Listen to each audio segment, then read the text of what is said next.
Assalamualaikum warahmatullahi wabarakatuh. Tadi Ustazah sama Bapak komite sudah buat pantun. Saya nggak kalah juga deh, tapi pantunnya biasa aja. Saya nggak pandai buat pantun yang aneh-aneh dan yang bagus-bagus gitu. Ya, pantunnya ini biasa ya, jangan ketawa ya Bu. Air beriak, tanda tak dalam. Air tenang menghanyutkan. Izinkan buat ucapkan salam untuk Bapak Ibu sekalian. Sekali lagi Assalamualaikum warahmatullahi wabarakatuh. Alhamdulillah, alhamdulillahirabbil alamin, wassalatu wassalamu ala asyrofil anbiya'i wal mursalin wa ala alihi wa sahbihi Rasulullah. Asyhadu an la ilaha illallah wa asyhadu anna Muhammadan abduhu wa rasuluh. Puji syukur alhamdulillah, hari ini kita bertemu lagi Ibu Bapak, Ayah Bunda, Ustadz Ustazah yang sama-sama kita hormati, Bapak Ketua Komite Bunaya, terima kasih sudah menghubungi saya kembali gitu. Terima kasih juga yang menghormati adalah Kepala Sekolah SDIT Bunaya, Ayah Bunda, Majelis Guru, Ustadz Ustazah yang berbahagia hari ini. Tadi sudah cukup banyak dijelasin oleh Ibu Kepala Sekolah. Karena memang seperti itu adanya. Saya juga guru. Kadang mohon maaf, kita ajar apa di sekolah, di rumah juga beda.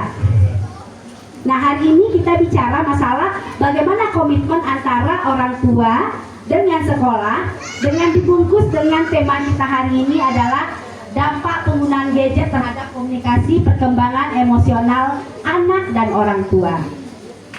Ayah Bunda, Ustadz Ustazah yang saya hormati, hari ini pasti udah tahu nih, tidak bisa lagi kita melihat bahwa perbedaan antara putih dan hitam. Semua itu abu-abu. Benar nggak? Semua ibu-ibu yang bekerja dilema, bakal meninggal anak di rumah. Nah, macam benar ya. Nah, gimana saya mau ninggalin anak? Saya mau nyuci.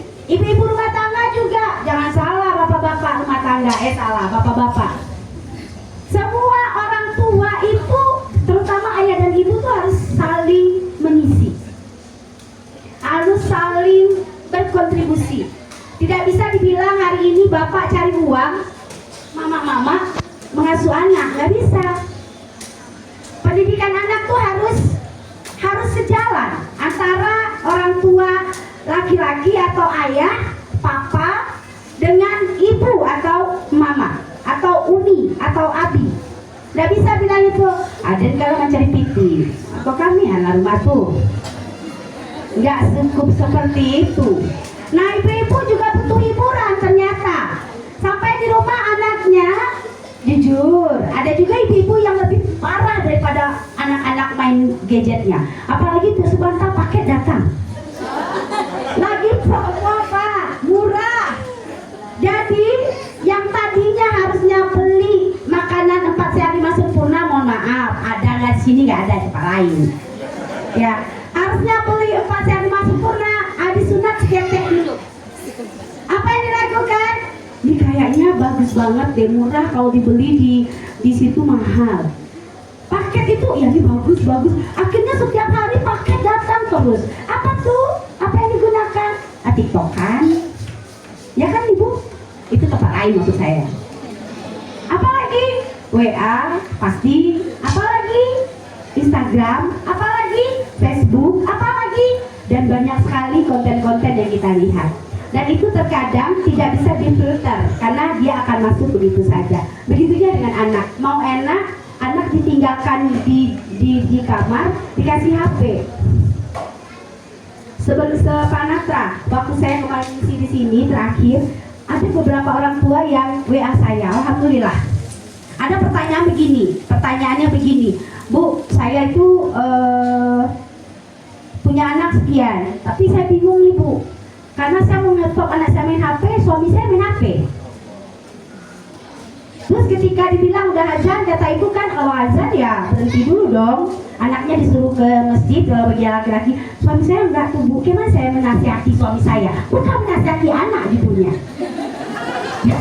Jadi kemarin tuh parenting untuk anak, ternyata parentingnya fungsi bapak, tapi nggak apa-apa juga. Nah banyaklah saya berkomunikasi dengan dia, akhirnya ibu udah berhasil bu, yang ibu suruh udah berhasil gitu. Nah apa yang terjadi di sini, kita perlu nih bapak ibu, karena gadget itu pasti mempengaruhi, salah satunya adalah emosi dan juga komunikasi. Nah ibu bapak yang saya hormati, saya tidak perkenalan lagi, langsung saja karena waktu kita sudah sangat terbatas. Langsung saja ya. Nah, data dan fakta. Data dan fakta mengatakan bahwa 209,3 juta orang di Indonesia menggunakan smartphone pada tahun 2023. Sekarang 2024 belum ada penelitian terbaru. Ini yang 2023. Berarti ini di Indonesia saja. Saya tanya, ada anak kita yang sudah diberikan HP? Usia berapa ibu bapak berikan anak HP? Berapa bu? 16 tahun. Ada yang sudah punya HP anaknya di SD? Bun jujur aja lah bun. Ada bun? Ada alasannya mencari tugas segala macam ada bun?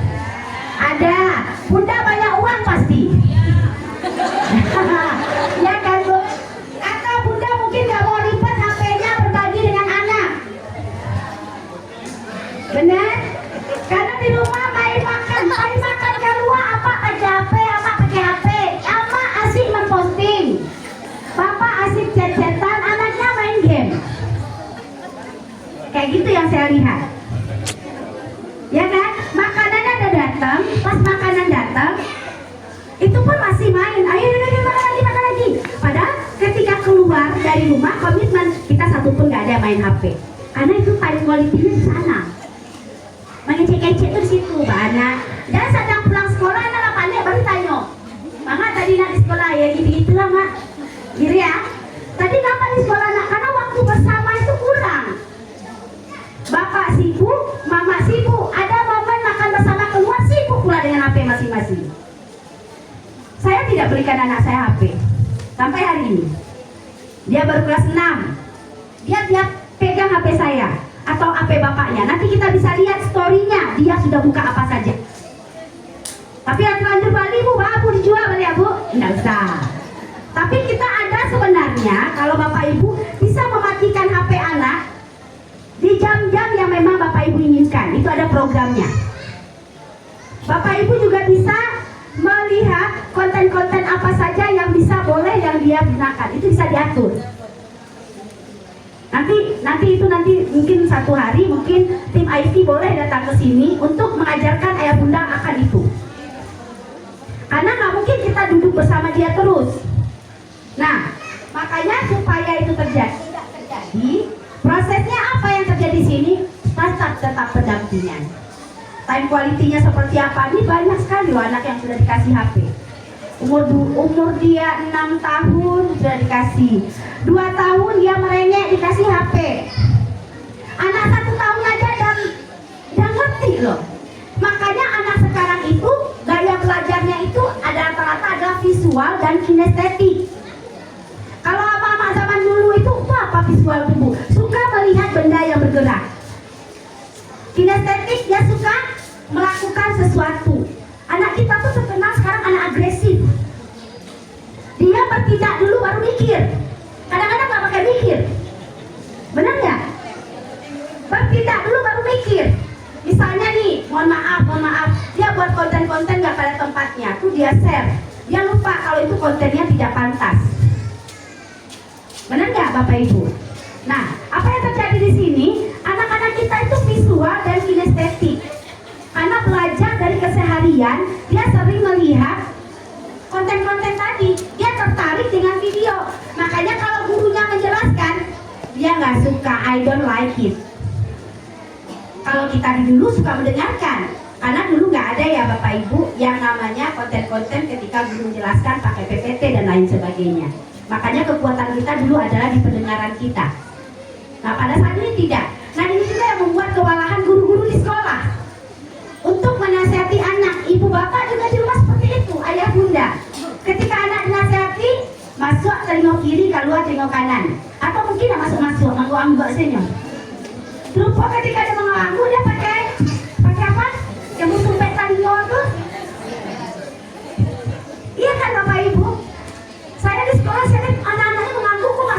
dengan apa yang dijelaskan guru gitu. Dia belajar nih, dia ganggu. Tapi guru mau ngecek apa-apa dia ganggu. Oh itu bayo nggak bayo. Dia pakai jilbab kan, dia nggak tahu gitu. Dia pakai jilbab, dia bisa tinggal ditaruh di sininya. Inilah tantangan kita hari ini. Bagaimana kita nggak bisa harus bersinergi Bapak Ibu. Ayah bunda harus sinergi dengan pihak sekolah. Jadi apa yang sudah diterapkan di sekolah harus dilanjutkan di rumah. Tadi luar biasa, kita kasih aplaus dulu buat SDIT Gunaya. Programnya luar biasa. Ada program tadi anti bullying, anti kekerasan dan juga anti berkata apa tadi Zah? Berkata tidak baik. Akhlaknya berarti.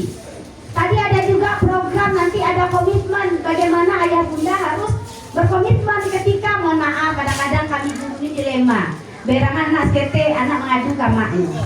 Oh maknya langsung pergi ke sekolah. Atau enggak itu aja. Sekolah saya aja pernah didatangi beberapa wartawan. Didatangi beberapa pengacara hanya bilang anaknya nggak boleh ini anak langsung dilaporkan. Payah mana jadi guru nampaknya.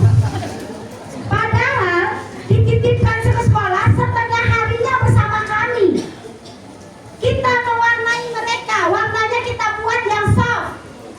Warna merah tidak menyala kali soft. Warnanya beraneka ragam, masih warna-warna yang baik. Tapi setelah di rumah warna tadi nggak jalele. Nah kita maunya warna itu selaras.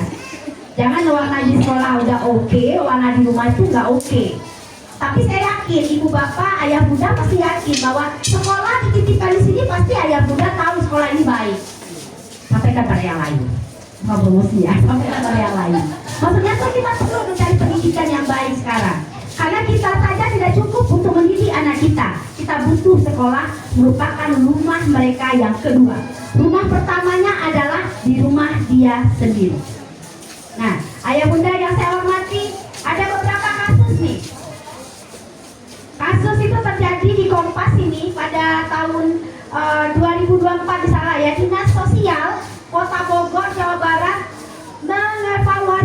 mengevakuasi seorang remaja yang sedang kecanduan TikTok. Jadi tangannya menggaliak-galiak suara. Jadi tangannya gini ibu bapak. Kan TikTok tuh banyak goyang-goyang nggak jelas tuh kan. Nah, gitu-gitu tangannya. Nggak pun mau gini-gini tangannya. Itu merupakan sudah kecanduan. Secara psikologis kecanduan itu sama semuanya. Namanya kecanduan itu dia lebih kurang satu hari itu pakai gadget tidak kurang dari 4 jam. Dia pulang sekolah jam berapa? Jam berapa ya bunda anak kita pulang sekolah?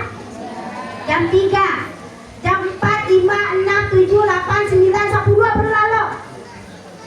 Kadang belum juga tidur karena HP-nya bersama dia. Kecanduan gadget sama dengan efeknya nantinya, hasilnya nantinya, pengobatannya nantinya sama dengan kecanduan narkoba, kecanduan zat adiktif ya, dan kecanduan mohon maaf, kecanduan tontonan pornografi. Kadang dia tidak cari apa-apa, tapi keluarlah dia. Dia cari buah apel, keluar buah-buah yang lain. Ibu bapak, coba dilihat deh. Dia nggak sengaja tapi terbuka. Bagaimana menyiasatinya? Ini berefek nggak? Berefek. Nah, ini kayaknya entah dia ngambok, entah apa gitu. Bisa dibuka lagi kok ya. Oke. Nah, efek gangguan gadget ini apa sih sebenarnya? Apa sih efeknya terhadap anak ketika gadget itu digunakan? Yang pertama itu efek terhadap fisik. Pertama, kalau anak kita susah tidur, coba dicek ibu bapak, ayah bunda di rumah itu jam berapa sih anak kita tidur? Jam berapa? 9. Yakin? Kamarnya dikunci. Kamarnya dikunci sama anaknya. Kalau dikunci, saya nggak yakin. Terus ketika dia ada komitmen, nah kalau di rumah dia jam 9 HP-nya sudah sama ayah bunda. Atau ketika dia belajar, habis maghrib merajaah dulu sebentar, habis itu dia belajar, dia cuma bisa main HP sejam aja. Kalau itu memang main HP, ada nggak komitmen itu? Kadang mama dirayu, ayolah mama saya, pinjamlah mama saya, aku udah lancur kok, apalagi yang melayu laki-laki. Saya nggak yakin jam 9 itu HP masih sama mereka. Kalau mereka tidur kata jam 9, nggak mungkin HP kalau sama mereka, nggak mungkin jam 9, yakinlah. Tapi kalau HP-nya diambil, komitmen dulu di awal. Ayah bunda juga jangan main HP. Anak disuruh jam 9 latihan HP, awal masih main HP. Berarti nggak sejalan. Nah, efek fisiknya apa? Pertama, pasti sekarang itu banyak anak-anak udah diamanah, masuk akpol, tapi minusnya sudah sampai 6. Radiasi. Ayah bunda, radiasi HP ini luar biasa. Gangguan mata, fisik itu ya, gangguan tidur, gangguan fokus, fisik lagi tuh. Nanti tadi terjadi misalnya gangguan fisik yang lain. Anak-anak main HP itu rata-rata anaknya pasti bobotnya besar. Makan bukan makan HP ya, makan snack sambil nonton. Rata-rata obesitas. Tapi saya nggak main HP ya, obesitas. Salah gula nanti kan. Saya takut gula, nanti ibu juga ganggu gitu. Ya. Jadi anak-anak main HP ini cenderung malas, mager, malas gerak, maunya diam, duduk, tenang, makan, senang, santai-santai. Tegas scroll gitu ya. Nah, berikutnya terdapat gangguan psikologis dan mental. Nah, gangguan psikologisnya apa kira-kira? Salah satunya adalah mudah marah. Benar? Jika dua sekete berang apa sih ya? Nanti lah apa lah gitu ya. Mudah marah dan mudah mencari alibi. Karena nggak banyak belajar di konten. Nah, di sini apalagi nanti saya jelaskan lebih lanjut. Di sini ada gangguan-gangguan mental apa saja. Ada mudah marah, kesal, kurang empati, kurang komunikasi dan lain sebagainya. Nah, apalagi komunikasi dia dengan orang tua dan juga teman itu kurang. Yang ada dia cuman diam duduk karena dia sibuk dengan dunianya sendiri. Apalagi pembentukan karakter dia juga bermasalah karena banyak meniru konten-konten yang ada. Saya baru survei sama anak kelas 3 SMA, sama anak kelas 1 SMA. Surveinya adalah pekerjaan apa yang mereka paling senangi saat ini. Rata-rata mereka buat pekerjaan yang menghasilkan uang banyak, tapi kerjanya sekete. Betul kata Zah tadi. Dan dia membuat pekerjaan itu apa? Salah satunya adalah konten kreator, YouTuber. Pekerjaan yang tidak membutuhkan pendidikan tinggi, tetapi melukakan sesuatu yang memang dia suka, karena setiap hari main HP. Tapi pertanyaannya, emang saudara kalian bisa jadi YouTuber? Saya bilang seperti itu ke mereka.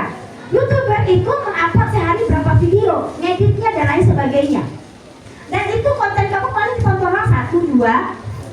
YouTuber itu ribuan, jutaan baru ditonton, saya bilang. Jadi untuk mencapai suatu hal yang tinggi harus dari bawah dulu. Makanya salah satu penguatannya yang penting kan adalah yang pertama adalah ilmu, yang kedua adalah akhlak. Ilmu tanpa akhlak hancur. Makanya kemarin ada mahasiswa dari SMA 8 yang tamat dari Jerman, dia bilang Jerman itu nggak bayar, kalau kita kuliah sana nggak bayar, malah dibayarin. Tapi mereka membayar uang apa seperti pajak, tapi dia pegang kartu bisa naik kemana-mana pakai kartu itu. Ada katanya kawannya, dia bisa menjebol, dia bisa meretas itu akun dari yang membuat dia bisa mengisi sebanyak-banyak apapun itu di kartunya dia. Saking pintarnya anak itu. Sama kuliah dia bisa mengisi banyak-banyak di kartu itu sebanyak mungkin saldonya. Dia bisa meretas. Tapi ketika dia masuk kerja, ternyata orang tuh kenapa ya melebihi yang lain gitu. Akhirnya anak ini tahu ibu bapak, ayah bunda, ketika dia melamar pekerjaan tak satu pun dia diterima di sana. Kenapa? Jejak digitalnya sudah ada bahwa anak ini salah satu yang menjebol akun tadi. Berarti yang masalah bukan kepintarannya, Yang masalah adalah kebobrokan akhlaknya. Itu tugas siapa? Bukan tugas kita guru saja, tapi tugas kita bersama-sama. Salah satunya adalah ibu bapak di rumah. Nah, ibu bapak, ayah bunda dan juga ustaz-ustazah semuanya, inilah efek dari gadget tadi. Nah, saya akan jelaskan satu persatu. Komunikasi dulu yang saya jelasin. Yang pertama itu beda usia, beda bahasa. Saya mau tanya nih bunda, maaf, anak muda usia berapa? 16 tahun. 20 tahun. Ini kelas berapa sih adek? Kelas 5. Beda nggak cara ngomong sama anak 10 tahun dengan kelas yang umur 16 tahun? Bedanya di mana? 16 tahun itu justru menginspirasi. Ketika kita salah dia yang meluruskan, karena memang anak saya itu tutup buku. Sedangkan yang ini perlu disuruh. Cara ngomongnya beda, cara menyuruhnya bagaimana? Saya biasanya sih kalau bukan dulu, kalau udah ya tegas. Tegasnya kayak mana bun? Teriak. Agak emosi. Siapa namanya bun? Ya, kalau lembutnya gini dulu ya bun. Nipa, bantu bunda Nipa. Nipa, bantu bunda. Nipa, bantu bunda. Gitu ya bun. Mama, ini suara mama nih ketahuan bener nih. Benar? Kita kata parenting nggak boleh kata jangan, nggak boleh ini, nggak boleh itu, bingung baca mau jadi anak kok. Benarnya? Kita bingung, saya juga bingung, nggak boleh marah emang sama anak, nggak boleh ada komitmen, nggak boleh ada namanya kekerasan. Maksudnya nggak boleh ada ketegasan, nggak usah kekerasan, ketegasan. Apakah semua boleh? Menjadi apa dia? Pasti harus ada konsekuensi logis namanya. Karena ada budaya positif juga di rumah, juga bukan hanya di sekolah budaya positifnya. Contoh, budaya positif di rumah. Sehabis makan cuci piring sendiri. Mama sekarang lebay, dia serana mama yang cuci. Beko ketika dia sakit ngomel, deh, nak kau cuci piring lo jadi amak sakit. Tadi mak kemana aja? Kemarin kenapa? Dia usia dia 4 tahun, dia sudah bisa ngapain? Usia 6 tahun ngapain tanggung jawabnya? Usia 10 tahun ngapain? Masa iya mak juga yang beresin tempat tidur sampai usianya 12 tahun? 16 tahun? Berarti mama orang tua lupa bahwasanya sayang itu bukan support sistemnya berlebihan. Semua itu berlebihan itu nggak boleh. Jadi apa yang lakukan? Kasih tanggung jawab. Jangan gini nyuci piring. Anak sampai tahun maknya pergi dia cuci piring. Basah semuanya. Terus tiba-tiba dia datang. Cik. Mama tadi aja cuci piring. Pak Haji sama langsung ibu aku keadaan dapur kan gitu. Pergi ke dapur. Rupanya banyak sabun-sabun berantakan. Apa reaksi mama-mama biasanya? Biasanya. Enggak saya nggak usah cuci piring lah. Siapa mama yang ngerjakan saya? Besok usianya 6 tahun dia nggak boleh cuci piring kan? 4 tahun tadi 6 tahun atau 7 tahun 8 tahun dia piring bertumpuk. Dia usia 10 tahun nih piring bertumpuk.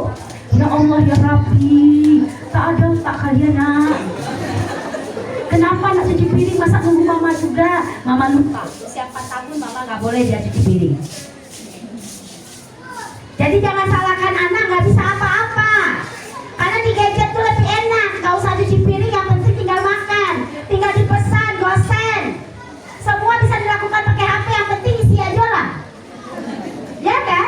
Isi aja lah itu dana, isi aja lah semua mani-mani tadi itu. Pasti aman-aman sentosa. Pergilah mak jauh-jauh, pergilah bapak jauh-jauh. Kenapa? Karena tidak ada komunikasi. Karena komunikasi kita tuh hanya bawaannya tuh marah. Saya juga bukan jangan bilang pernah marah sama anak saya sering marah juga. Sakit lah, gitu kan, mak lah gitu kan. Tapi kenapa? Abis itu dia tidak menyakiti, dia dipanggil lagi. Nah, kamu tahu nggak sih, marah yang tidak membuat sakit setelah itu. Nah, tadi mama marah, kamu tahu kenapa? Tadi bunda marah, kamu tahu kenapa? Tadi itu kamu tahu nggak? Kamu jajak komunikasi. Anak usia 10 tahun komunikasinya beda sama anak 16 tahun. 16 tahun itu usia remaja awal. Remaja ini sudah sebagian sudah bisa mengerti, tapi sebagian juga enggak. anak usia 10 tahun. Cara bicara anak 10 tahun dengan anak 16 tahun beda. Bedanya di mana? Anak 10 tahun belum bisa pakai logika. Kalau anak 16 tahun setidaknya dia tahu itu baik, itu buruk.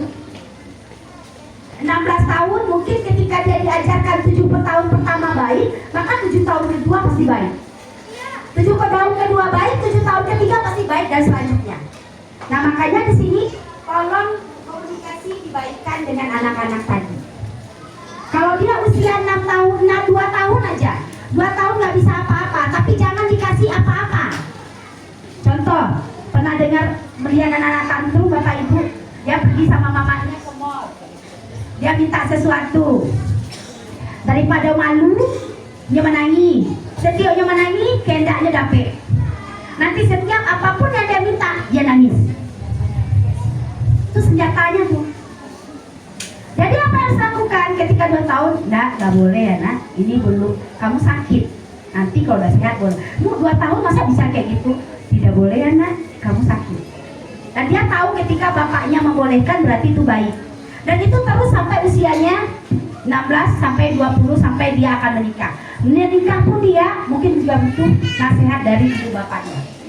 Jadi bahasanya berbeda. Kalau anak usia 5 tahun atau anak prasekolah, biasanya bahasanya bahasa hati. Pelukan, nggak usah banyak cerewetan, dia nggak paham dong. Dan mak sampai di rumah tuh, ya apalah anakmu ini. Nah kalau dia tantrum peluk aja. Sudah capek dia nangis, dia diam. Anak usia 5 tahun ke bawah, dia cuma butuh pelukan, kasih sayang. Jangan gini, mak mau pergi kerja, terus bilang, bentar ya nak, mak mau pergi pipis sebentar. Mak udah balik-balik, dapat cayonya dong. Makanya kalau mau pergi kerja, bilang aja, nak, mama peluk dulu saya, mama mau kerja dulu, nanti mama pulang jam 3. Kamu mau diberikan apa? Kalau dia bilang, mak bentar ya nak, mama pipis dulu. Jadi mama setiap berdua kecek pipis. Ada percayanya mama betul-betul pipis, sasak mana mama percaya dia. Kenapa? Kita sedang membohongi dia. Nah, kalau anak 5 tahun ke bawah peluk aja atau beri sentuhan. Karena anak itu hanya butuh sentuhan. Nah, ketika dia sekolah, dia sudah diwarnai oleh teman-temannya. Benar? Katanya gini, mak, adik kawan kakak, mak, nih, mak, gini-gini ya. Dia sudah mulai membandingkan dirinya dengan orang lain. Bahasanya apa? Bahasanya adalah bahasa yang lebih bisa mengajak dia untuk berpikir. Tapi dia belum logika. Ajak dia berpikir. Kalau ini beginilah nah ya, kalau ini begini ya. Itu usia sekolah dasar. Dia tahu dulu. Nah ketika udah SMP, SMA, diajak seperti kawan. Tapi jangan pula, mohon maaf, sama-sama kawan, mau sayangnya, woi mamaku. Jangan pula seperti itu, insya Allah. Jangan pula seperti itu gitu. Nah, ini bahagia kali nih, ya kan? Dia nggak tahu pula apakah mamanya marah, dia nggak tahu, biar aja mama marah. Jadi mak percuma marah-marah sama anak di bawah 5 tahun. Mak iso senang juga ya. Iya kan? Coba dia lari-lari kayak gini. Jangan nak. Sepanjang itu tidak membuat dia nggak membuat dia sakit, biar aja. Ya kan? Tapi ketika mama marah itu mak stres sendiri, maka mak tuh banyak stroke sekarang. Gara-gara banyak marah, makan daging, makan semua. Ya kan? Nah, jadi beda komunikasi. Kalau sudah remaja, ajaklah dia untuk bercerita dari hati ke hati, heart to heart. Mohon maafnya. Bapak Ibu, saya luar biasa hari ini. Ibu bapak, ayah bunda kesini sekarang. Ada yang satu pasang datang ke sini? Kalau ada satu pasang luar biasa. Jadi nanti nggak perlu diceritakan lagi di rumah. Tapi yang datangnya cuma sendiri, ceritakan sama ayah sama bundanya. Kalau datangnya ayah, cerita sama bunda. Kalau datangnya bunda, cerita sama ayah. Apa yang perlu diceritakan kejadian hari ini? Parenting hari ini. Nah, apalagi katanya, saya bilang apa efek positifnya? Nggak ada kan? Setelah ngobrol, ya bu ya, nggak boleh ya bu kayak gitu bu. Jadi jangan dilarang dulu. Dengarkan dia bicara, dengarkan dia berungkap. Jangan lihat dari sudut pandang kita saja. Nanti baru kita pelan-pelan tarik dia ke sudut pandang kita. Agak sabar seketek mak, jangan banyak makan garam jadi kurang sabar. Ya karena nggak sabar, apalagi remaja banyak maunya, pengen ini pengen itu, tapi kadang-kadang dia cerita sama siapa? Mohon maaf, jam 9 malam anak remaja masih di luar, remaja perempuan menurut saya tidak elok. Walaupun katanya buat tugas atau apalah. Karena hari hari ini kejahatan mengancam di mana-mana. Benar nggak? Salah satunya adalah melalui gadget. Mohon maaf, ada anak janjian ketemu dengan orang di teman Facebooknya, mohon maaf, dikurung di sebuah tempat, akhirnya di pest house. Itu kejadian. Dan itu fakta. Teman saya baru bilang di Jogja. Jadi mohon maaf ibu bapak, kita perlu menanamkan apa ini? Kepercayaan dan didasari dengan akhlak yang baik dan juga komunikasi yang bagus. Ini yang harus kita lakukan. Nah, perbedaan bahasa ini perlu kita lakukan supaya nantinya anak-anak memang lebih terarah dan lebih tahu apa yang kita bicarakan.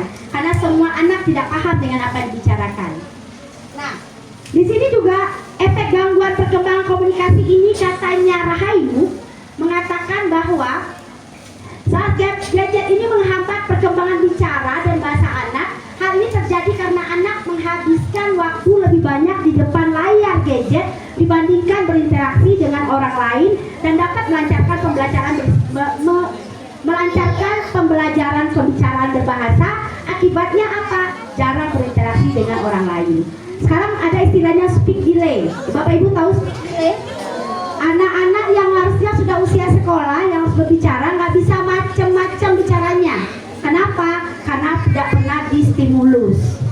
Jadi kalau ada anak Bapak Ibu lambat bicara, tolong stimulus. Ditanya makan apa sayang? Enak. Ini rasa apa? Semua rasa sebelum anak merasakan sesuatu kan. Ini apa nak? Semua ditanya. Pulang sekolah ditanya. Mau pergi sekolah mau ditanya. Semua dibicarakan. Kalau tidak anak kebanyakan speak delay. Kenapa? Nggak pernah ada stimulus dari orang tua. Bapak sibuk, mama sibuk, sampai di rumah rata kalau selesai. Anak bakal tua anak, awak bakal tua awak. Apa yang terjadi? Anak-anak mengalami gangguan bahasa karena kawannya adalah gadget. Ada tuh di video YouTube, saya pernah lihat kalau ditanya gurunya, kamu mau jadi apa sayang? Mau jadi HP aja, biar selalu dipegang katanya. Karena mak aku di rumah selalu pegang HP. Ayah aku di rumah selalu pegang HP. Nah, ini yang banyak terjadi juga. Nah, apa yang terjadi lagi? Komunikasi efektif ini mampu. Jikalau Bapak Ibu tidak mampu mempengaruhi anak di rumah, berarti kita belum berkomunikasi efektif dengan dia. Mempengaruhi itu gimana? Tadinya dia mau A, lama-lama dia mau B, karena kita maunya B. Tapi lama-lama dia memutuskan B karena kita bisa meyakinkan dia. Berarti komunikasi kita sudah efektif. Jadi komunikasi efektif itu bukan memaksakan. Kita tanya dari sudut pandang dia, sudut pandang kita juga seperti apa, kita connect-kan, barulah kita akan mengatakan ini A, B, C dari sudut pandang keduanya. Bu, banyak kali waktu awak munadi waktu ada bu, kan gitu ya. Banyak saya kerja segala macam, makanya adalah quality time. Mungkin seminggu sekali, 2 minggu. Gak usah mahal-mahal pergi makan jagung bakar aja bertiga, tapi nggak boleh bawa HP. Atau pergi buat nasi goreng, makan di depan rumah, makan tempat kita, atau melakukan kegiatan bersama dengan anak dan suami. Kegiatan bersama Pak. Bapak suka manciang, bawa anak ke bini manciang. Nggak sabar bu sama amakku, kan gitu ya. Suruh masak-masak, habis waktunya tuh. Jadi bapak-bapak jangan senang sendiri.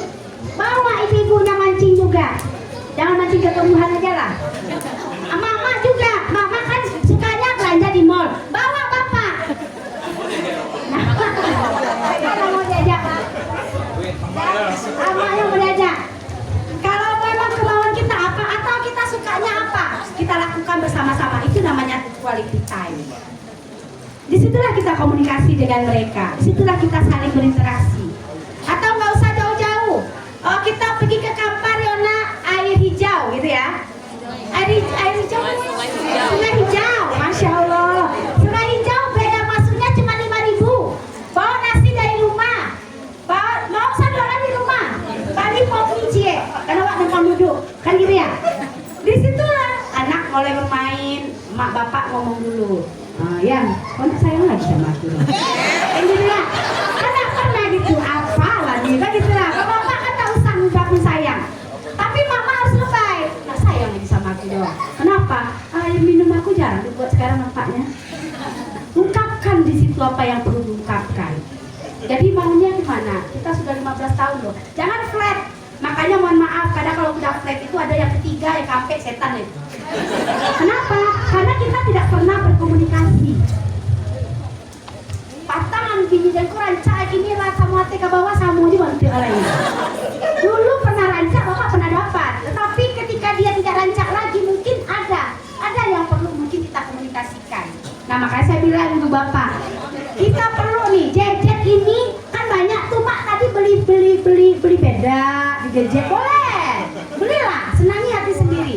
Beli ini boleh, tapi gadget jangan dibanding-bandingkan. Enak lah ya jadi ini, enak nggak bisa. Gadget ini jadi masalahnya. Nah komunikasikan yang baik ini supaya keluarga lebih bahagia lagi. Nah berikutnya adalah dampak penggunaan gadget pada perkembangan emosi. Ini yang saya bilang tadi, anak lebih mudah emosi, kesepian dan cepat dan juga kecemasan. Anak-anak itu mudah emosi karena di situ tadi Zah juga bilang bahwasanya anak meniru, anak itu imitasi. Mohon maaf nih, ada yang bilang dia pleset-plesetan.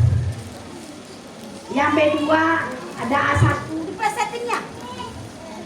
Dan itu terucap karena sering. Karena di game-game online itu banyak tuan. Gitu kan? Kayak gitu kan?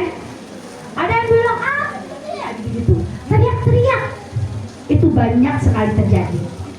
Dia mudah emosi. Kenapa? Mohon maaf. Otak manusia itu ada dua hal, otak amfibi dan otak reptil. Otak reptil itu dia dua aja, menyerang atau diam. Anak-anak yang agresif muncul karena dia otak reptilnya muncul. Jadi makanya tadi kalau ibu bapak sudah tahu, pernah dengar juga Aisyah Dahlan, ini sistem limbik, otak kita ini, otak emosi itu di tengah. Makanya kalau kita lagi keadaan kesel, nggak usah memutuskan sesuatu. Kenapa? Logika kita nggak main, tertutupin oleh emosi kita. Emosi itu bukan hanya marah, sedih sesedih-sedihnya, senang sesenang-senangnya. Terjadi perubahan fisik ketika kita melakukan sesuatu, itu namanya emosi. Coba lihat kalau orang marah, sampai mukanya memerah, sampai tangannya mengepal, berarti dia emosi marah. Bukan rasa marah. Kalau rasa masih bisa dinetralisir. Jadi antara emosi dengan marah ini, emosi dengan rasa ini berbeda. Kalau rasa itu dalam dan tidak kelihatan perubahan fisiknya. Tapi kalau emosi itu tidak dalam, tetapi nampak perubahan fisik. Kalau orang sedih dia meraung-raung, itu emosi sedih. Kalau dia kesal sampai meninju, emosi marah. Atau mukanya memerah, marah.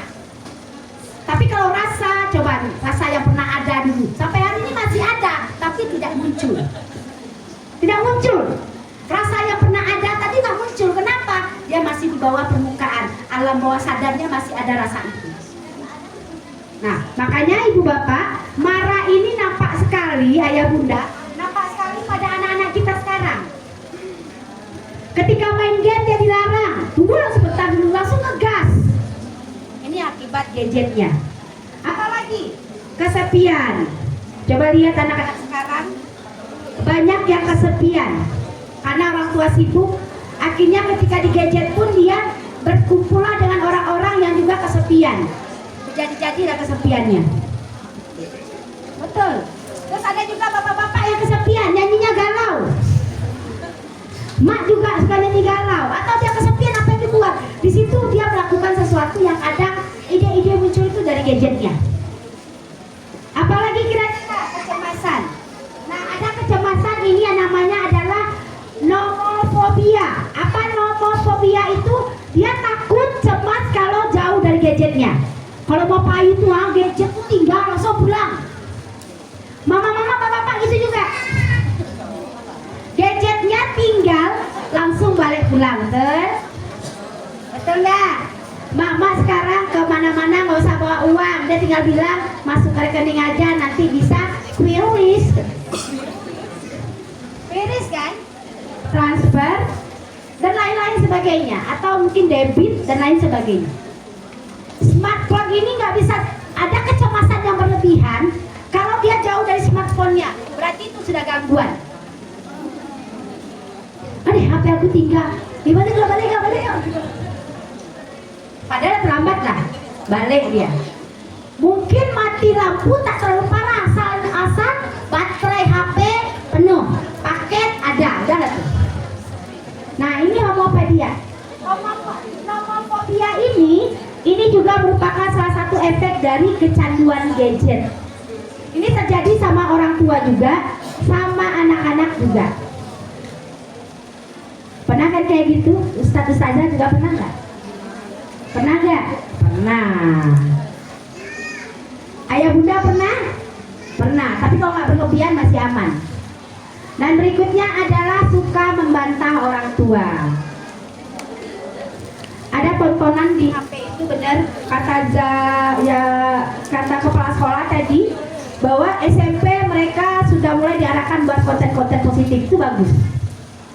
Karena sekarang, mohon maaf, anak bilang begini, Bu, saya kalau bosan, dan dia anaknya hafal Quran. Bu, kalau saya bosan, Bu, saya biasanya murajaah. Bagus kan? Bagus. Tapi ada bilang, kan saya member angket, kalau dia bosan ngapain nak? Saya nonton, betul? Atau tiktokan, atau apa saja yang ada di smartphone. Tapi saya nggak tahu, Bu, apa kontennya, apa saja. Biasanya kalau kita sudah buka itu satu, biasanya saling keluar lagi kan. Nah, di story-nya itu pasti keluar lagi. Nah, ada yang bilang, Bu, sekarang itu adalah saya nggak perlu lagi beli novel, Bu. Sekarang ada novel di apa? Ya apanya, pokoknya dia ada di smartphone-nya ada novel. Saya tanya, kamu baca novel apa sayang? Gampang oleh anak remaja itu. Kamu baca novel apa? Ibu suka baca novel juga ya? Dulu ibu novel ibu yang ini. Tunjukkan sama dia. Bu, saya baca novelnya novel anak remaja sih, Bu. Tapi yang gak gitu-gituan. Apa tuh? Sedih. Dia bilang yang gak gitu-gituan. Saya bingung. Oh, gitu-gituan kayak mana? Ternyata sekarang itu banyak disediakan yang gitu-gituan tadi.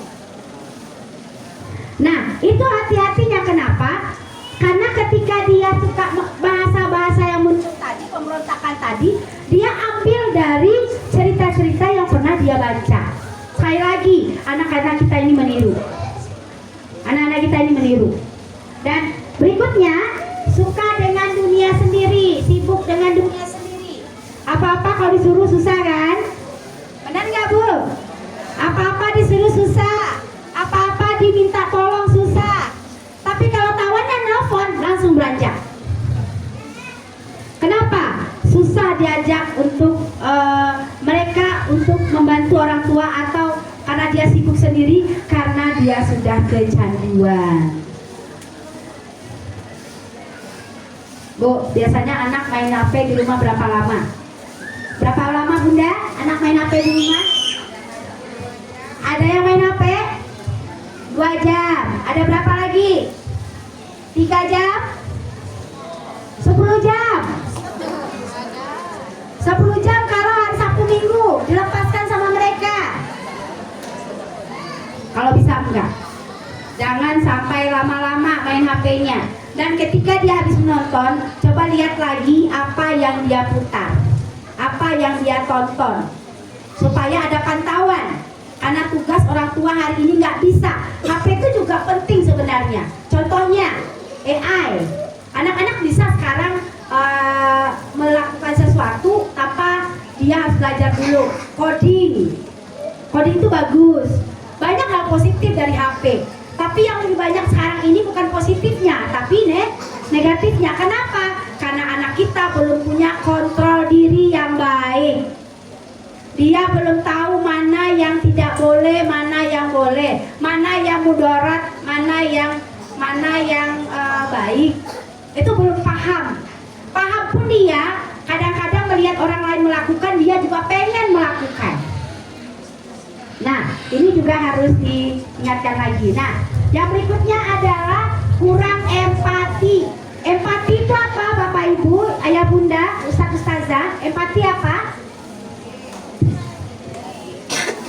Empati apa?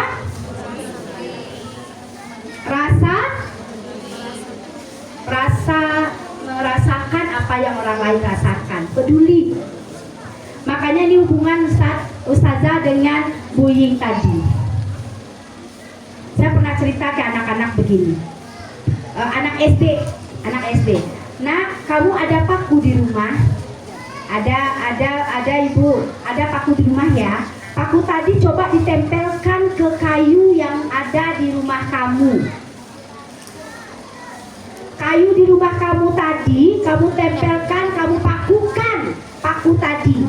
Nanti setelah seminggu kamu cabut lagi. Apa yang terjadi? Ada jejak. Jejak apa? Jejak paku. Apakah jejak itu akan hilang? Ayah Bunda, hilang nggak jejak itu? Tidak. Tadinya kayu yang mulus, sudah kena paku nggak hilang lagi jejaknya. Kenapa? Jejak tadi sampai kapanpun akan ada. Itulah hati kita. Kalau hati kita pernah tersakiti, kadang dia nggak paham. Contohnya Bu Ying tadi. Kadang-kadang dia olo-olo. Mama-mama juga, mohon maaf. Anak saya yang pertama tuh baik kali Bu. Anak saya yang kedua ini payah saya Bu. Bu Ying gitu kalau sering dilakukan. Karena perbuatan yang tujuannya menyakiti dan itu berulang-ulang, itu Bu Ying. Awalnya tujuannya baik. Sama dengan gitu. Misalnya anak itu mukanya ada tompel. Yang lain bilang, "Oi, tompel kau." Gitu. Nah, dia tuh sudah sakit tuh, udah terluka. Habis itu teman yang lain, "Woi, tompel." Begitu sering. Itu namanya bullying verbal. Sering diungkapkan, sering diucapkan. Itu kadang-kadang membuat yang dibullying tadi, korbannya tadi pasti merasa rendah diri dengan tompel yang dia punya. Apa yang harus dilakukan? Kalau ibu, bapak, ayah, bunda mendengar itu, bilang sama anak kita, "Nak, kamu terlahir tidak ada tompel. Kalau kamu menghina dia, berarti kamu menghina ciptaan Allah." Nah gitu ya? Bapak kayak ayah lah. Saya korban bullying juga waktu kecil, tapi itu yang membuat saya kuat. Saya lahir 4 kilo. Berat kan? Mak saya mungkin tidak tahu bagaimana cara melahirkan saya. Setiap pergi sekolah, saya malas pergi sekolah waktu itu di SD dan di TK kelas 1. Kerjaan saya ketika pergi sekolah, dia nak mau pergi sekolah. Kenapa? Saya dibilang gini, "Buat Palembang, ya, buat dan tingkat." Nah, kelas dulu TK, kebetulan orang tua saya ada duit sedikit. TK-nya TK biasa aja. Orang tuh nak mau main sama saya. Kenapa? Dulu kan ayunannya yang ayunan situ tali satu, sini tali satu. Terus kalau mau naik kan harus injit dulu. Terus kalau mau jalannya jauh kan harus ke belakang. Nggak bisa, saya pendek. Harus ada yang mendorong saya atau ada yang megang tali dua-duanya. Baru jalan. Perosotan sekarang itu bagus dari fiber. Dulu dari batu. Nggak bisa serosotan kan, harus didorong dari belakang. Seret gitu. Capek orang main sama saya. Bukan dia nggak mau main, karena saya have fun. Orang suka main tapi dia capek. Akhirnya nggak ada yang mau main sama saya. Saya pulang, apa kata ibu saya, bukan psikolog. Ibu saya tamat SMP janda. 16 tahun dia menikah, 17 tahun saya lahir. Jadi kayak sama ibu saya kayak sahabat. Dia pun ngomong sama saya panggil nama. "Kamu dek kau kan atau kau enggak?" gitu. Kayak sahabat ngomongnya. Saya pulang sekolah, ibu saya bilang gini, "Tiap hari kok nangis terus? Kok menangis kok tiap hari pulang? Boleh enggak ada sekolah lagi? Kok jadi apa kau nak sekolah?" Kayak gitu ya. Jadi apa sih? 2 hari 3 hari masih ngeluh, masih nangis. Besok itu ibu tuh kebetulan dapat arisan. Dia ajak saya, nanti pulang sekolah ikut ibu ya. Kemana ibu bapak? Saya diajak beliau ke SLB. Dulu SLB itu isinya, mohon maaf, anak tunadaksa, anak tunagrahita, anak tunarungu, anak tunanetra, betul nggak? Terus di situ ngapain? Disuruhnya saya melihat orang itu belajar. Saya masih ingat di pikiran saya melihat anak yang tidak bisa melihat, dia nyanyi, yang tangannya nggak lengkap dia main piano. Dan merdu sekali. Ibu saya juga nyanyi waktu itu. Terus ibu saya bilang gini, "Dah pulang kita lagi, Ad?" Ya, tapi sebelum pulang dia review dulu. "Kau nampak tadi anak tidak pakai tangan ini bisa main piano kan? Iya bu, pandai panah main piano. Tuh coba lihat, yang nggak punya mata tadi ada dia menangis. Nggak punya mata suaranya bagus kan? Iya bu." Ibu saya mengajarkan arti sebuah kata bersyukur, tapi bukan cerewetkan saya. Dia enggak dosen, enggak guru, tapi dia ibu yang hebat buat saya. Enggak perlu menceramah aja, ada dia menceramah. Nah, kau kenapa kan? Kalau kau besok menangis, ada nantan kau kemana? Ancaman orang-orang, benar kan? Bapak betul lah, dia bilang ada nantan kau kemana? Maksudnya, coba kamu lihat, coba Kak Adnan, ada orang menangis di situ. Coba lihat, tangannya lengkap, jarinya lengkap, lengkap bu. Mata ada, bisa lihat, bisa bu. Terus sampai nangis nak. Kak bisa lebih baik daripada orang itu. Bersyukur ya nak ya. Kalau kau menangis, besok denantan ramai. Nah, habis itu kata kita selesai dia tuh. Pergi ke pasar dulu, nggak ada mall kan? Dia pergi ke swalayan di pasar raya Padang, sama saya orang Minang, maka bahasa Minangnya pokok banget. Terus dia pergi ke pasar raya, dia beli telur, beli beras, dibawalah saya kemana? Bawa ibu. Ibu saya ini jualan itu, bawa ke panti asuhan. Di situ udah sore mau pulang lagi nih. Ibu bilang pulang kita lagi ya. Saya disuruh main sama kakak-kakak tuh, main sama teman-teman. Orang tuh nggak pulang bu. Tanya sama dia. Emak dulu kan kalau panti asuhan mama bapaknya nggak ada atau salah satunya nggak ada. Orang di sini namanya panti asuhan, tempat orang-orang yang nggak punya ibu, nggak punya ayah atau nggak punya dua-duanya. Punya ibu, punya ayah, Ad tinggal di sini, enggak. Kalau Ad menangis, besok Ad tinggal di situ. Gitu lagi. Jadi akhirnya setelah itu Allah bawah sadar saya bilang, motivasi awalnya tak mau tinggal di situ, tak mau belajar di SLP, itu motivasi awal. Tapi makin kesini saya sadar, makanya kalau Ad orang main sama awak, nak main sendiri, nggak mati kan kalau kau main sendiri. Nggak bisa prosotan bu, nggak usah jauh-jauh prosotannya, naik aja di depan dulu lagi, gitu loh. Akhirnya makin kesini kamu harus pintar, kamu harus hebat, kamu tuh harus jadi orang yang kuat, supaya kamu nantinya bisa sukses. Dialah yang mengajarkan arti sebuah bersasa bersyukur. Tak perlu berceramah panjang lebar. Itu mungkin yang bisa ibu bapak lakukan kepada anak kita di rumah. Ajarkan dia asertif, mengatakan tidak untuk hal-hal yang dia tidak sukai. Ajarkan dia untuk bertanggung jawab atas dirinya. Ajarkan dia untuk merasa bahagia, karena bahagia itu dasarnya adalah bersyukur. Karena anak kita suka membandingkan dengan tokoh-tokoh yang ada youtuber itu. Ya kan Bapak Ibu ya, mohon maaf, kadang dia mau terkenal, akhirnya buat tiktokan yang mohon maaf menampakkan semua auratnya biar dia di follow banyak orang. Itu banyak kejadian, karena dia meniru. Nah, lakukanlah. Saya nggak suruh Bapak Ibu seperti ibu saya yang tidak sekolah tapi mau berpikir bagaimana anaknya tidak menjadi anak yang lemah. Jadi kalau ada guru maberangan, sebenarnya berang itu sayangnya. Saya masih ingat dulu, telapak tanganku labi wah. Anu apa? Pokok cie, talambe tagak ki satu. Ya so, saya ada gak melapor rumah, padahal kalau melapor rumah tambahkan berang awak. Tapi sekarang anak sekarang hebat. Ketika melapor maknya langsung bawa pengacara ke sekolah. Iya kan? Biarkan, didiklah, biarlah guru-guru ini mendidik anak kita. Serahkan ke mereka, insya Allah akan lebih baik. Mungkin caranya berbeda dengan cara kita, itu biasa aja. Support dia, paling yang kita tanyakan apa yang terjadi sama anak saya bu, silakan bu lakukan yang terbaik. Konsekuensi pun tidak mungkin fisik. Kalau dulu main fisik, dulu masih ingat pakai penghapus papan, woi melayang tuh. Apa namanya yang nulis-nulis apa? Akun. Oh melayang tuh, belajar matematika saya masih ingat melayang. Pas lo ngamuk bu.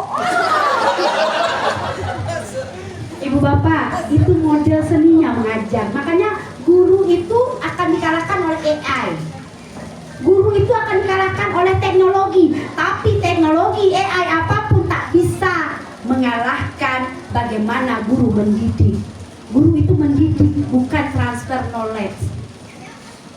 Kalau beraja bisa di mana saja, tapi kalau mendidik, itulah spesialnya kami. Mendidik pasti insya Allah dari hati, akan memberikan hati.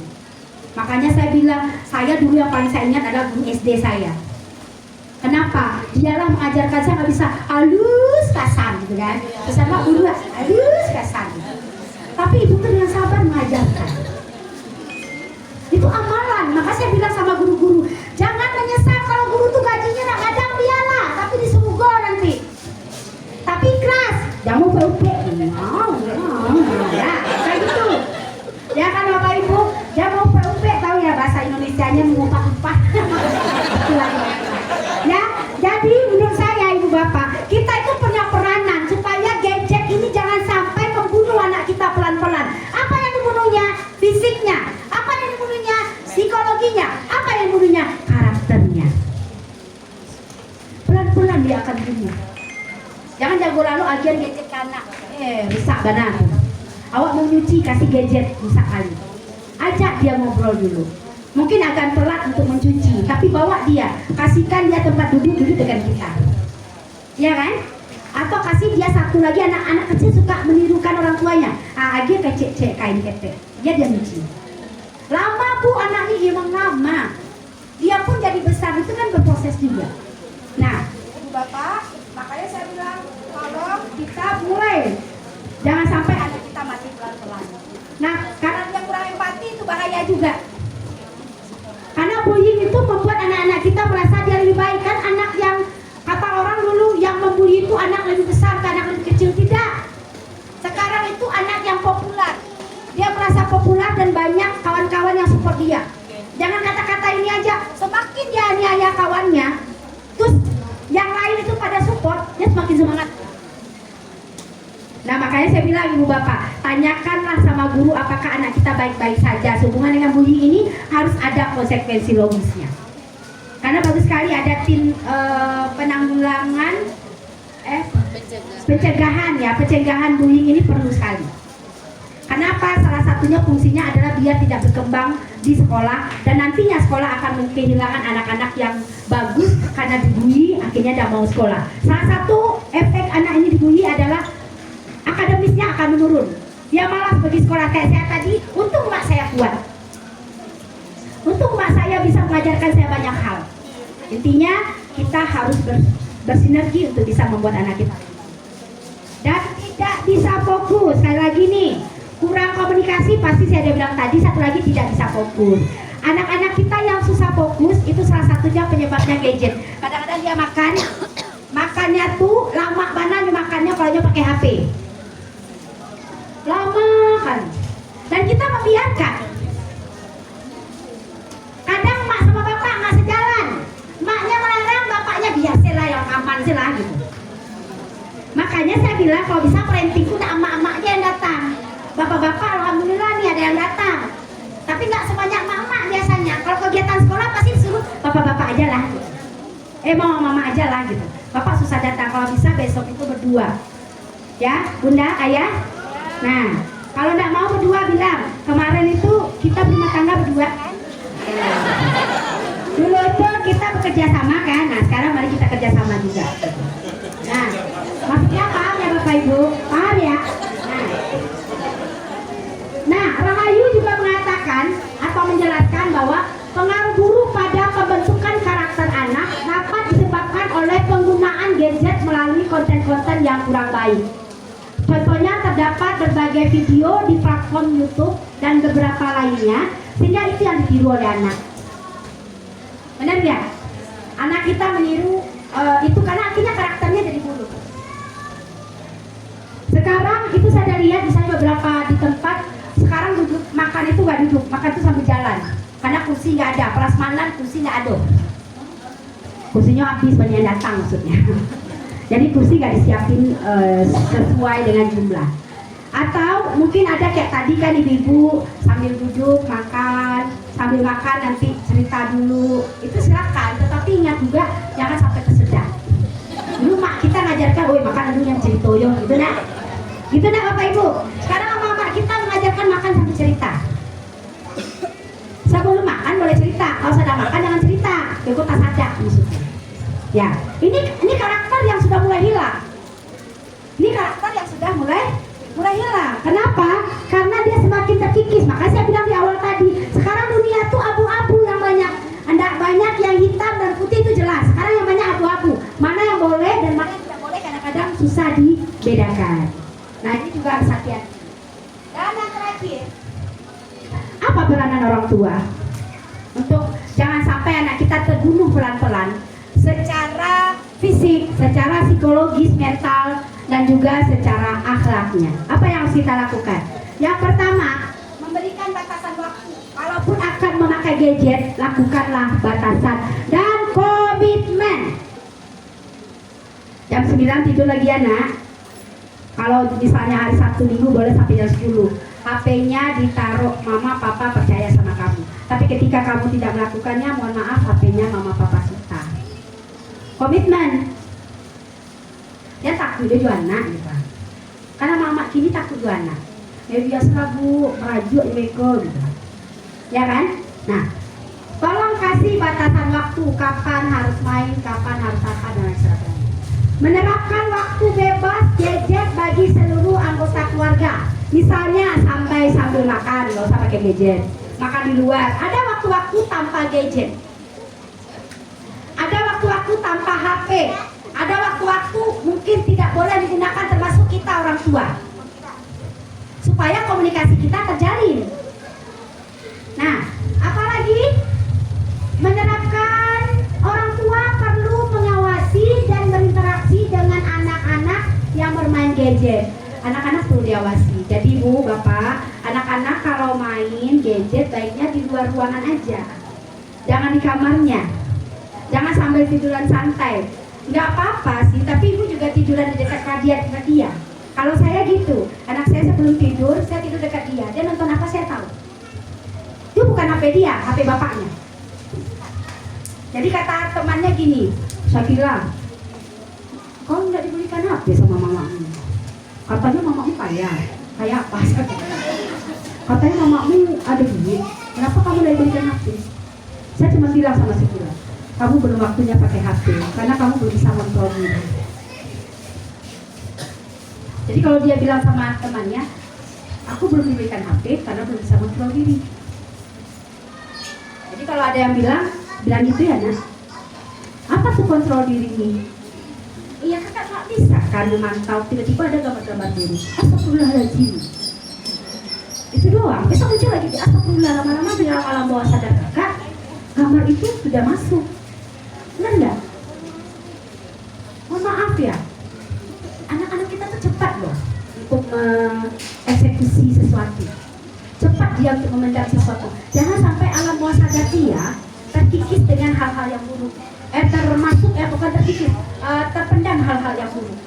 Alam bawah sadar dia tuh cepat menerima sesuatu. Makanya ini kita perlu membatasi, kita perlu mengawasi. Dan yang terakhir, mengarahkan anak untuk menonton hal-hal positif. Kalaupun ini nggak bisa, tapi akan lebih baik lagi permainan tradisional kayak petak, ya? Apa namanya itu? Permainan tradisional kayak congklak itu nggak ada lagi kan? Dulu kita sengaja pulang sekolah ke sawah, itu masih banyak sawah, kok ada sawah. Oh dia bisa main di mana lapangan pergi lah, jangan nah, nanti kotor kakinya. Jangan nah, udahlah tuh anak main HP di suan. Ya kan? Jadi banyak kali aturan jangan nak, akhirnya dia main HP aja. Dan yang terakhir Bapak Ibu, kesimpulannya, teknologi telah membawa perubahan besar dalam kehidupan kita. Sebagai pengguna teknologi, kita perlu banyak dalam memanfaatkannya dan perlu bijak. Kita perlu bijak juga, kita perlu memberikan dampak positif bagi diri sendiri dan anak-anak kita. Kita perlu bijak. Kita perlu melakukan sesuatu, coba dicek lagi. Cek lagi HP-nya. Makanya orang tua sebelum bapak ibu ayah bunda menyuruh anak untuk tidak pakai HP berlama-lama, mulai dari diri kita sendiri dulu.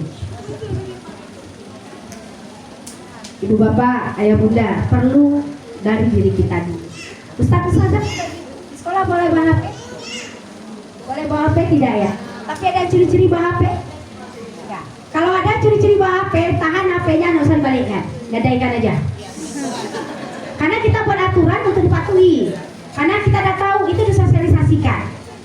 Kenapa? Karena ketika dia main HP atau mungkin ketahuan dan lain sebagainya, berarti anak tadi lepas kontrol. Dan yang terakhir, ustaz-ustazah, ayah bunda semuanya, tidak ada yang tidak mungkin. Walaupun saat ini susah dilepaskan anak-anak kita dari HP, gadget dan lain sebagainya, tapi mulailah mengontrol dalam hal konten dan juga waktu pemakaian. Hal konten dan waktu pemakaian. Ingatkanlah diri kita sendiri untuk lebih banyak berinteraksi dengan dia, sesibuk apapun. Luangkan waktu untuk berkomunikasi. Ibu bapak juga harus mengontrol diri bapak ibu, jangan terlalu emosi sama anak-anak kita. Kalau marah, jangan sayang, jangan sayang, jangan sayang, jangan. Tolong dikurangi. Oke, itu saja dari saya. Mungkin ada tanya jawab, boleh? Karena waktu sudah menunjukkan jam 10.30. Masya Allah. Itu saja dari saya. Wabillahi taufiq wal hidayah. Pergi ke rumah Bu Ayu membawa cucian. Singgah dulu di rumah Bu Desi. Demikian dulu saya ucapkan. Terima kasih. Assalamualaikum warahmatullahi wabarakatuh.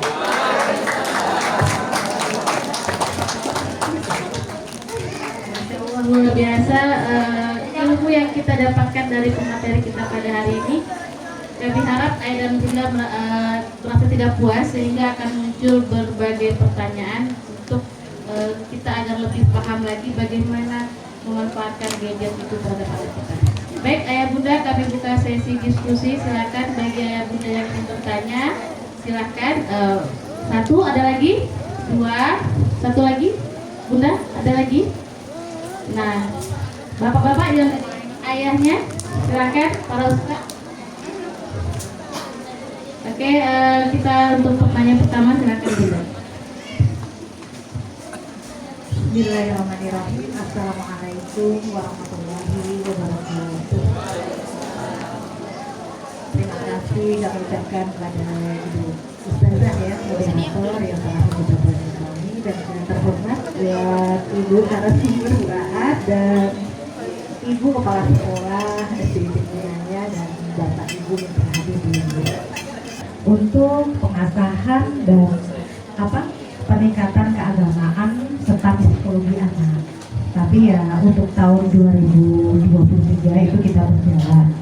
Cuma saat ini kan kita fokusnya di anak-anak SMPA Bu, dan bahasa aliyah serta pondok pesantren gitu. Jadi sekarang saya mengangkat nih Bu dari data di tahun 2023 nih. Kalau nggak disebut saya juga mungkin kesempatan untuk mengungkap data juga nggak ada ya Bu ya.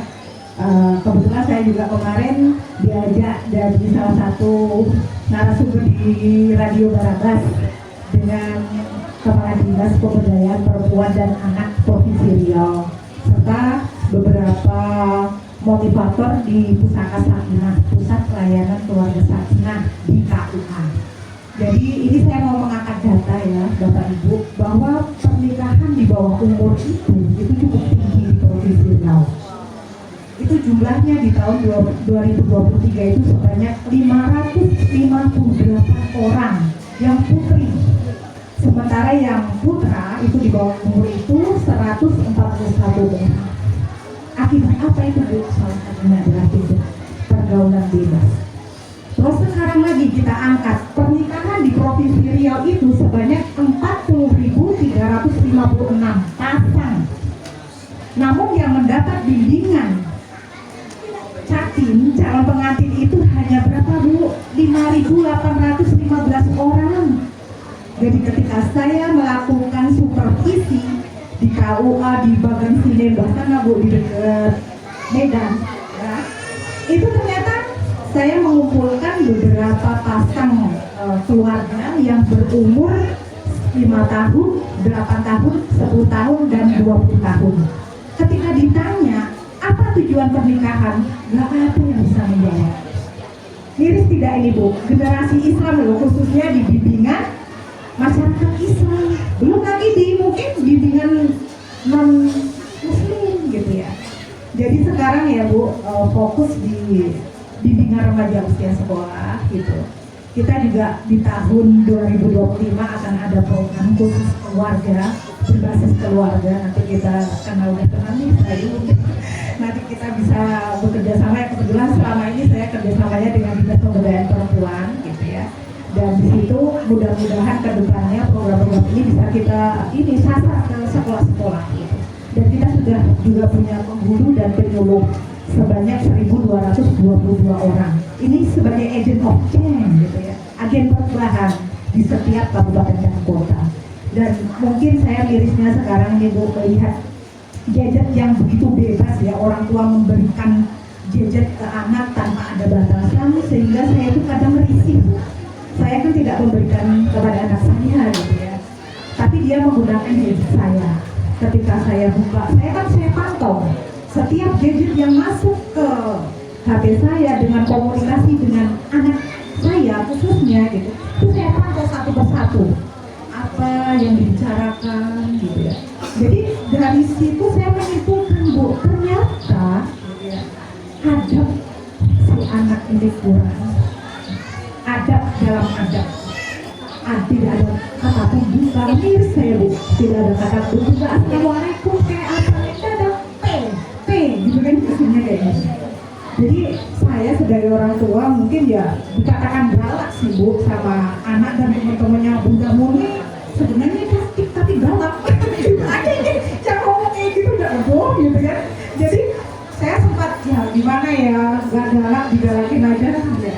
Saya sendiri sebenarnya pikir juga deh galak, aku terkenal galak ya gitu ya. Tapi anak-anak di sekitar komplek itu juga sering ke rumah kalau saya izinkan datang ke rumah. Kebetulan kan waktu itu saya juga buka rumah tapis nih Bu, itu banyak yang main ke rumah. Setelah ya kondisi gadget tadi yang begitu saya miris, akhirnya kan saya ya mengambil sikap ya Bu gitu ya, mengambil sikap bagaimana anak saya ini ya bisa adabnya itu benar-benar dia terapkan di rumah juga, ataupun bersama orang yang lebih tua, bersama teman yang sebaya.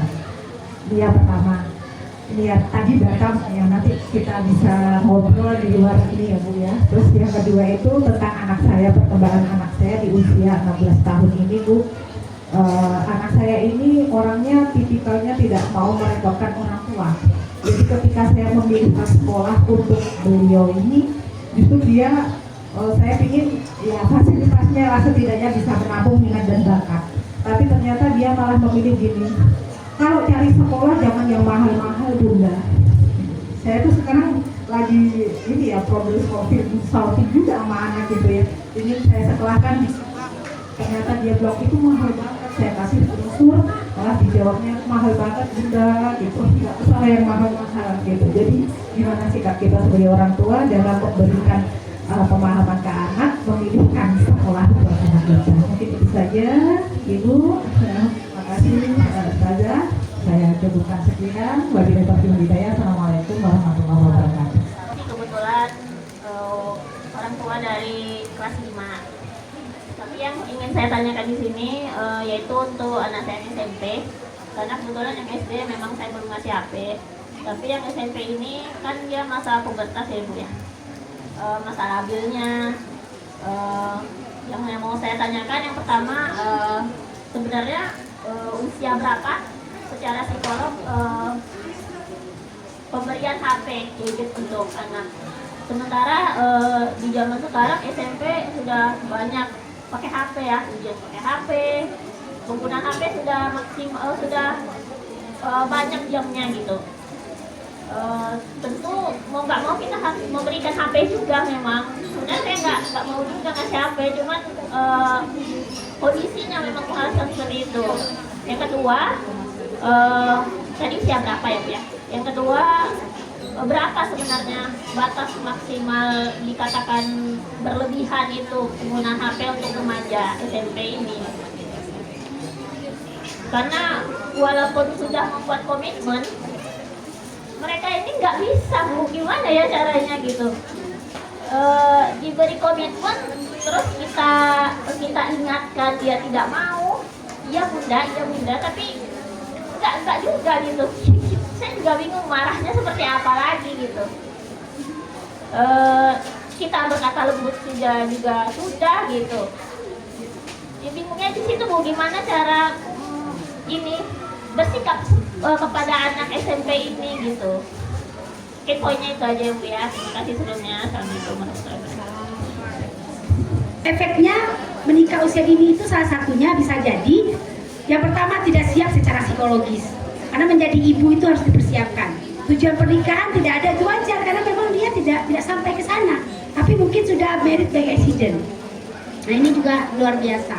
Dan satu lagi, ketika dia menikah pasti ada fisiknya juga yang bermasalah, misalnya keguguran atau mungkin nantinya bisa anak terjadi stunting, gizi buruk dan lain sebagainya. Itu banyak kejadian. Nah, pertanyaan Bunda tadi sehubungan dengan anak yang usia 16 tahun, dipilihkan segala yang bagus, yang usah mahal segala macam.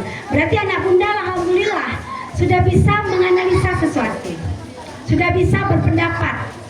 Kalau bisa memang sekolah itu ketika sebelum Bunda memilihkan sekolah, Bunda ajak dia berjalan-jalan dulu ke beberapa sekolah. Bunda ajak dia kunjungi ke beberapa sekolah. Terus Bunda minta kurikulumnya, Bunda komunikasikan, bawa dia. Nanti biarkan dia memilih. Nah, ketika dia memilih pasti dia akan bertanggung jawab dan kita akan bubuhkan bahwa ketika dia memilih A, dia harus tanggung jawab terhadap apa yang dia pilih. Tapi anak seperti itu biasanya kritis. Dan alhamdulillah, kalau anak kritis saya malah takut kalau anak kita tuh manut-manut aja. Karena banyak anak manut-manut itu yang mudah dipengaruhi oleh orang lain. Jadi sikap saya sih Bun, alhamdulillah Bunda lebih terbuka lagi, lebih aware lagi dalam pemilihan, ajak dia untuk memutuskan. Gitu ya Bunda, itu pertanyaan dari Bunda Alifah. Yang kedua pertanyaan dari Bunda Hana. Oke, Bunda Hana untuk anak SMP-nya. Bunda, sekali lagi anak SMP itu pubertas, dia pencarian jati diri. Masa-masa yang agak sulit. Dibilang anak-anak enggak, dibilang dewasa juga enggak. Sudah diajarkan, sudah ditunjukkan, sudah diberitahu dengan cara apapun, ternyata masih belum bisa mengena. Sekarang Bunda pernah nggak ajak dia berdiskusi? Bunda pernah ajak diskusi nggak? Ya. Ya, Bunda. Betul, Bunda. Merubah sesuatu, menanamkan sesuatu, jangan seperti membuat bangunan di atas pasir. Bangunan di atas pasir itu akan kena ombak, hancur lagi. Bunda akan buat lagi. Mungkin Bunda agak lebih sabar untuk membuat dia komunikasinya lebih sering, lebih banyak untuk membuat dia lebih memahami sesuatu, kenapa begini, kenapa begitu, diajarkan komunikasi. Komunikasi tadi lebih banyak berdialog Bunda, bukan perintah. Berdialog bukan perintah. Kalau perintah, gini ya Kak, Mama sudah bilang, Bunda sudah bilang, kamu nih ya, bla bla bla bla, itu perintah. Tapi berdialog ketika kita sudah sepakat kemarin, kamu masih ingat kita punya konsekuensi apa? Itu nggak bisa sekali dua kali Bu, butuh waktu yang berkali-kali sampai itu dimasuk ke dalam alam bawah sadarnya, sampai masuk ke alam bawah sadarnya. Karena anak sekarang dia tidak hanya mendengarkan seribuan kata yang kita ucapkan, dia paling bisa menyerap cuman tidak sampai seperempat. Itu secara psikologis anak itu tidak banyak bisa diperintah, karena zamannya sekarang dia lebih banyak berinteraksi dengan teman-temannya, dan apa yang kita katakan kadang-kadang dia nggak fokus. Makanya nggak usah banyak berinteraksi dengan pemerintah, tetapi lebih banyak berkomunikasi dan lebih banyak berdiskusi. Itu Bunda saran saya. Nanti bisa dicek lagi saya bagaimana hasilnya. Konsisten ya Bun, konsisten. Kalau Bunda nggak konsisten, Bunda kena sendiri. Nah yang kedua, usia berapa buat? Nah masalah usia ini beda-beda Bunda. Ada yang ahli mengatakan usia di atas 15 tahun, yang sudah masuk remajanya tengah. Remaja awal juga boleh 12 tahun. Tapi lihat dulu kondisi anak kita. Dan kalau bisa pakai HP Budia, mungkin ada tontonannya bukan tontonan-tontonan yang pemantauan kita lah ya. Pemantauan kita lebih konsisten lagi, dan kapan perlu dikontrol Bunda. Sekarang ada pengunci konten-konten yang anak remaja atau anak kecil nggak boleh nonton. Bunda mungkin ngambilnya kalaupun YouTube yang konten-konten anak-anak. Jadi boleh seperti itu. Kalau nggak bisa seperti itu, Bunda harus bisa ngecek terus HP-nya seperti apa. Jangan membolehkan anak kita membuat password. Ayah bunda, jangan buat passwordnya. Ngapo nyampe password? Ada apa di situ? Cek galerinya, cek Instagramnya. Kapan perlu berkawan sama dia di Instagram? Bilang sama dia, terima mama ya dek, terima mama ya kak. Kadang dia terima-terimanya, atau kalau enggak di unfollow-nya. Gak pernah dia follow, habis itu dia unfollow-nya. Bertemanlah dengan kawan-kawan dia sehingga kita lebih tahu pergerakan anak kita seperti apa. Kita tidak bisa melarikan dia dari dunia ini, karena dunia inilah memang tempat dia berinteraksi. Tapi kita bisa membuat dia lebih bisa memaknai hari-harinya lebih baik. Kita membantu dia untuk bisa berkomunikasi, bekerja sama, dan menjadi pribadi yang akhlakul karimah. Tapi memang itu nggak sekali dua kali, berulang-ulang, sering. Karena jangan pernah lelah untuk kebaikan anak kita. Ya bunda ya, kalau masih ada yang mau konsultasi silakan. HP saya boleh dicatat 0853 5-nya 4 kali 5555 kosongnya sekali, habis itu 4-nya 3 kali 4. Saya ulangi 0853 5-nya 4 kali 0444-4-nya 3 kali.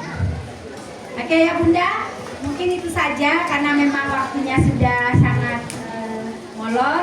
Saya mohon maaf, mungkin ada yang kurang tepat, ada yang belum puas. Semoga kedepannya kita bisa ketemu lagi dan bisa ngecek saya di HP nomor yang saya berikan tadi. Terima kasih. Assalamualaikum warahmatullahi wabarakatuh. Saya izin kembalikan ke moderator. Baik, alhamdulillah, terima kasih kepada Ayah Bunda yang telah berpartisipasi dalam diskusi ini. Yang Ana ambil kesimpulan singkat, intinya adalah bagaimana kita bisa membangun komunikasi yang baik dengan anak-anak kita, luangkan waktu bersama mereka, karena ketika kita sebagai orang tua memiliki kedekatan atau bonding dengan anak-anak kita, maka insya Allah mereka akan menjadi pribadi yang bisa menjadi taat apa yang kita lakukan, dan dengan komunikasi itu mendekatkan gitu ya. Usahakan mereka lebih dekat kepada kita sebagai orang tua daripada yang lainnya. Baik, pohon beringin menjulang tinggi, daunnya rindang penduduk taman. Terima kasih kami ucapkan kepada Ibu Adri Murni. Semoga ilmu yang beliau bermanfaatkan bermanfaat bagi ayah bunda sekalian. Baik, saya tutup dengan wabillahi taufik wal hidayah. Assalamualaikum warahmatullahi wabarakatuh.